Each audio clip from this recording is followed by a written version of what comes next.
संभालिए, इधर मैं अपने लोगों को संभाल लूंगा। इरशाद अहमद साहब, आप मेरे लोगों के में इंटरेस्ट मत लीजिए, आप मेरे लोगों में इंटरेस्ट मत लीजिए। ये मेरे लोगों का हक है कि वो आपकी बात पर आपत्ति जाहिर कर सकें। अब आप अहमकाना बातें करेंगे तो कहा भी नहीं जाएगा। के साथ बात करें। चले पंकज जी अपनी बात पूरी कीजिए। अरे ये अभी इरशाद साहब कह रहे थे कि हम मजलूमों के साथ खड़े रहते हैं। बलूचिस्तान के जो मजलूम हैं उनके साथ खड़े होइए ना। मजलूमों के साथ खड़े रहते हैं तो जरा हिम्मत दिखाइए बलूचिस्तान के मजलूमों के साथ खड़े रहने की। एक बात अनुराग जी आपसे भी कहूंगा, क्या इस देश में देशभक्ति का जन्म 2014 के बाद ही हुआ है? हमारे शेर हैं, चला रहे हैं, आप शिक्षक चला रहे हैं कि कश्मीर में पाकिस्तान को कांग्रेस का सहारा। अरे आप भी एक जिम्मेदार चैनल है, आप पूरी जिम्मेदारी के साथ लिख रहे हैं साहब। पाकिस्तान कह रहा है कि कांग्रेस और नेशनल कॉन्फ्रेंस और हम एक ही पेज पर हैं, और ये उनके रक्षा मंत्री का बयान है। पाकिस्तान हम तो उनके हवाले से लिख रहे हैं। पाकिस्तान को कांग्रेस का सहारा उनके हवाले से लिख रहे हैं। उम्मीद से वो हैं, उन्हें कांग्रेस का सहारा है। इस बात को वो कह रहे हैं। इंटरव्यू में हामिद मीर के साथ इंटरव्यू में कहा उन्होंने।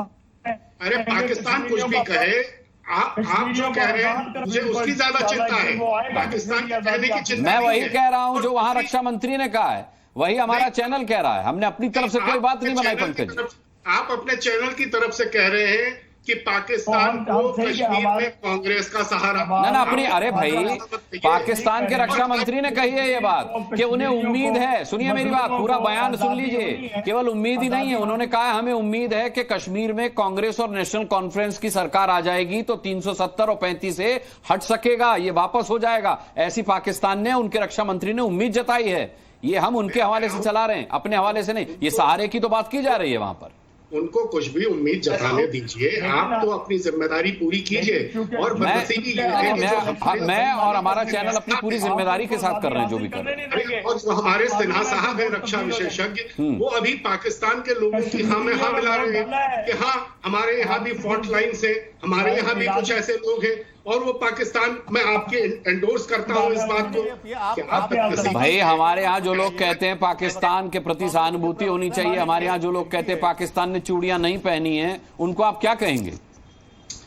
मैं कहता हूं कि जो लोग ये कहते हैं मैं उनकी कतई तायीद नहीं करता, लेकिन हमको आपको सबको एक अलग जिम्मेदारी से काम लेना चाहिए। अगर आप और हम भी इस भीड़ में घुसकर तमाशा देखेंगे, तमाशा करेंगे और इस तरह की बहस में ये पाकिस्तान के साहिबान के कुतर्क सुनेंगे तो ये तो बहुत हम लोगों की बदनसीबी है। हमारे घर के मसले हैं। कश्मीर शुरू से एक पेचीदा मसला रहा है जी। कश्मीर कोई आसान मसला नहीं रहा है। कश्मीर हमारा मसला है, कश्मीर पाकिस्तान का मसला नहीं है। ये जो दावा करते हैं छाती ठोक के मजलूमों के साथ खड़े रहने का, ये अपने मुल्क के मजलूमों के साथ तो खड़े नहीं रहे, उनका तो पूरी तरह शोषण करते हैं, उनसे पूरा अन्याय। वहां वंचितों का क्या हाल है, वहां अल्पसंख्यकों का क्या हाल है, उस पर ध्यान दें। उन मजलूमों के साथ खड़े रहें, हमको सबक न सिखाएं। और आप भी कृपा करके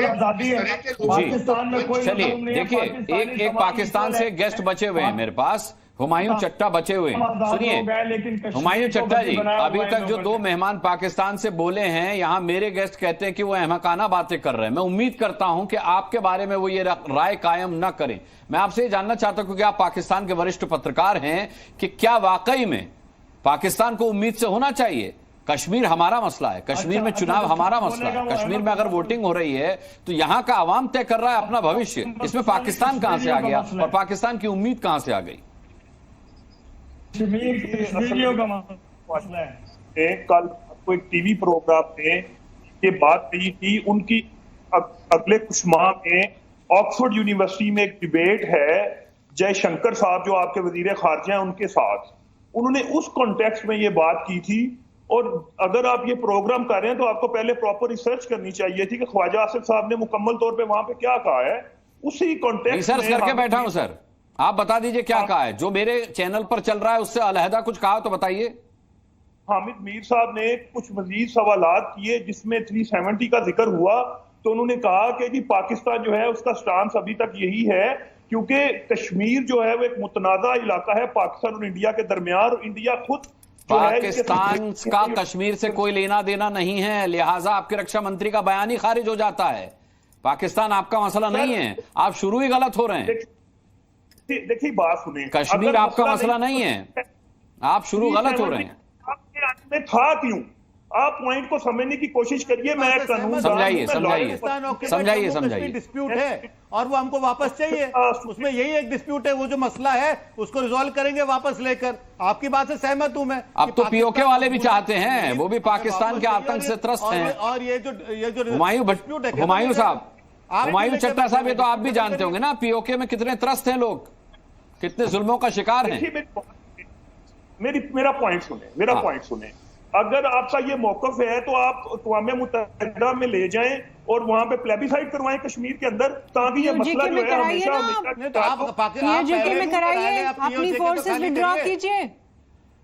आपकी फोर्सेस जब तक विड्रॉ नहीं हो सकती तब तक आप देखिए, आप अपनी हुकूमत को कहें, आपने आप डरा दीजिए ना, अपनी फोर्सेस विड्रॉ कीजिए पीओके में। आप 370 पीओके से विड्रॉ कीजिए फोर्सेस। इंडिया कंट्रोल नहीं आता उसमें। एमपी पे बात करें, उसके बाद बात होगी। आप यूएन रेजोल्यूशन पढ़ के आइए, आधा पढ़ के आते, पर्ची आधी लिखी होती है आप लोगों की, पर्ची तो पूरी लिख लिया करिए कम से कम। यूएन रेजोल्यूशन कहता है Pakistan has to withdraw, India has to take over. पहले वो तो करिए, पाकिस्तान विड्रॉ करिए। आप तो गिफ्ट देके बैठ गए चाइना को। आपके दादाजी का माल था कि जब चाइना को गिफ्ट देके बैठ गए शसगांव वैली। तो वो आपके भी तो चाइना, आप पहले अपना हिस्सा तो पूरा करते नहीं है आप। और दूसरा, आप ज्ञान दे रहे हैं मजलूमों के ज्ञान दे रहे हैं। बांग्लादेश में 20 लाख लोगों को मारा आप लोगों ने। आप लोग वो कौम हो जिसने अपनी औरतों को कहा कि हम इनकी नस्ल बदल देंगे। आप मजलूमों की बात करेंगे, आप मजलूमों की बात करेंगे, आप मजलूमों की बात करेंगे। जो बलोचिस्तान में कर रहे हैं आप लोग, कर रहे हैं आप, दुनिया को पता पश्तून लोगों के साथ जो कर रहे हैं एनडब्ल्यूएफपी में। आपने बांग्लादेशियों को बंदी बना के रखा। आपकी नानी अम्मा बलोच लोगों के साथ आप क्या कर रहे हैं? जनरल लियाजी क्या कर रहा था? याया खान ने क्या बोला था उसको? जग जाहिर है, क्योंकि आपको अरबों डॉलर ये जग जाहिर है। बलूचिस्तान में आपके कबालियों ने रेप किए थे नन्स के भी 47 में कश्मीर में। बांग्लादेश से निकाल दिया गया आपको शर्म ही नहीं आती? आपको नानी अम्मा शर्म तो आती थी, शर्म तो आपको नहीं आती। शर्म तो आपकी डिक्शनरी में है ही नहीं। 1947 में से लेकर 1971 और 2024 तक आप यही करते आ रहे हैं। मैं यही कहना चाहता हूँ, मैं यही कहना चाहता हूँ इरशाद अहमद साहब, 3 जंग हार के आपको शर्म नहीं आई? क्या कहना चाहते हैं? 3 जंग जीत करके हमें तो फख्र होगा, हमें शर्म क्यों आएगी? अभी बांग्लादेश में जाइए, पहले इन सवालों का जवाब देश में जाकर दिखाइए ना, जहाँ दहशतगर्दी करते रहे बैठ करके नानी अम्मा के साथ। अभी आप लोगों ने इतने रेप किए हुए हैं बांग्लादेश में महिलाओं के साथ, कश्मीर से लेकर बांग्लादेश तक। छोड़े रेप को छोड़े, आप जरा बांग्लादेश जाके दिखाइए। क्यों छोड़े?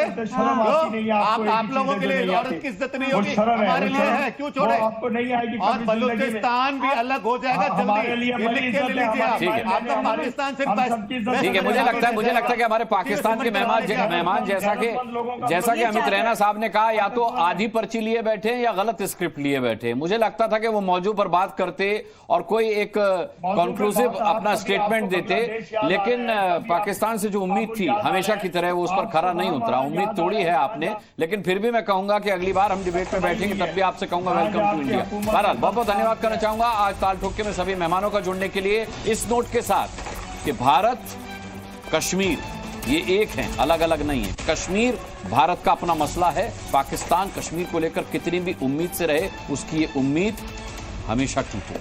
दर्शकों का बहुत बहुत धन्यवाद करना चाहेंगे आज ताल ठोक के देखने के लिए। कल शाम 5 बजे फिर एक मुद्दे पर ठोकेंगे ताल, तब तक के लिए अपना बहुत बहुत ख्याल रखिएगा। मुझे अभी के लिए इजाजत दीजिए।